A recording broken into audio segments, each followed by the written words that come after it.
Praise the lord ప్రియులారా, ప్రభు మాట్లాడుతుండగా విందాము.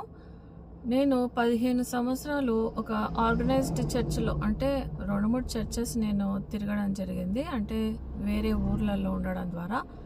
అయితే నేను జాబ్ వచ్చినప్పటి నుంచి టైత్ మాత్రం చాలా రెగ్యులర్గా ఇచ్చేదాన్ని. ఇచ్చినా కూడా నా జీవితంలో అప్పు ఉండేది. అయితే నేను అప్పైనా పర్వాలేదని ఫస్ట్ టైత్ ఇచ్చేదాన్ని. సో చాలా ఘనపరిచేదాన్ని టైత్ని. కానీ నేను ఫైనాన్షియల్గా డెప్ట్ నుంచి బయటికి రాలేకపోయాను.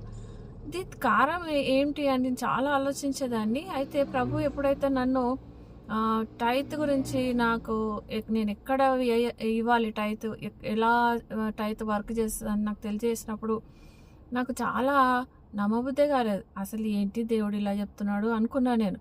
మరి బైబిల్ గ్రంథంలో చూస్తే కూడా వాక్యాలు అన్నీ సరిపోయినప్పుడు నేను బయట టైత్ ఇవ్వడం స్టార్ట్ చేశాను. విధవరాన్లకు, తల్లిదండ్రులు లేని అనాథ పిల్లలకు, ప్రవక్తలకు. సో ఇలా ఇవ్వడం ద్వారా దేవుడు తన చిత్తాన్ని నా పట్ల నెరవేర్చుకున్నాడు.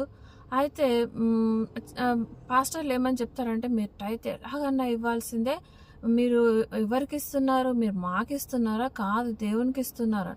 నేను కూడా టైట్ ఇచ్చేటప్పుడు ఏమనుకునేదానంటే, నా లెక్క నేను కరెక్ట్గా ఇస్తాను, వాళ్ళు ఏమన్నా చేసుకుని, వాళ్ళతో భ్రష్టులన్నా కానీ వాళ్ళు ఏమన్నా చేసుకున్న నా డబ్బుతోటి నాకు సంబంధం లేదు అని నేను టైత్ అయితే ఇచ్చేదాన్ని. అయితే అదే అందరికీ చెప్పేదాన్ని, మనల్ని లెక్క అడుగుతాడు దేవుడు అనేసి.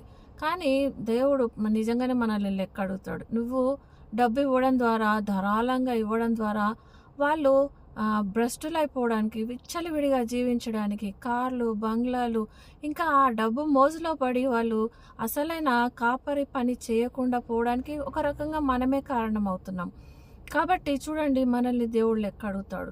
మనం అనొచ్చు, దేవా నేను టైత్ ఇచ్చిన, 15 ఏళ్ళు టైత్ ఇచ్చిన అంటే, నీవెవరో నేను ఎరగను, నేను ఎక్కడిమన్నా నువ్వు ఎక్కడిచ్చావు, అదంతా వ్యర్థమైపోయింది అన్నప్పుడు చూడండి మనము ఎలాంటి పరిస్థితిలో ఉంటాము. కాబట్టి దేవుడు ఏమన్నాడు, గొర్రెల వల్లే ఉండొద్దు అన్నాడు. ఏమన్నాడు మనల్ని, పాముల వల్లే వివేకంగాను, పావురం వల్లే నిష్కపటంగాను ఉన్నాడు. టైత్ చర్చ్లో ఇవ్వాలి, కానీ నువ్వు ఎంత సంతోషంగా, నువ్వు హృదయంలో ఎంత అనుకుంటే అంత ఉత్సాహంగా ఇచ్చేవాడిని దేవుడు దీవిస్తాడు. ఏడ్చుకుంటూ ఇస్తాం టైత్. ఎప్పుడు మనం ఇంత టైతా అని ఎప్పుడు ఏడ్చుకుంటూ ఇస్తాం కదా. సో అది కాదు. మనం ఎప్పుడైతే దేవుడు చెప్పినట్టు ఇస్తామో అప్పుడు సంతోషంగా ఇస్తాము. ఆ టైత్ని దేవుడు మనల్ని దీవించడానికి వాడుకుంటాడు. కాబట్టి దేవుడు మనల్ని ఈ విషయంలో నడిపించును గాక. ఆమేన్.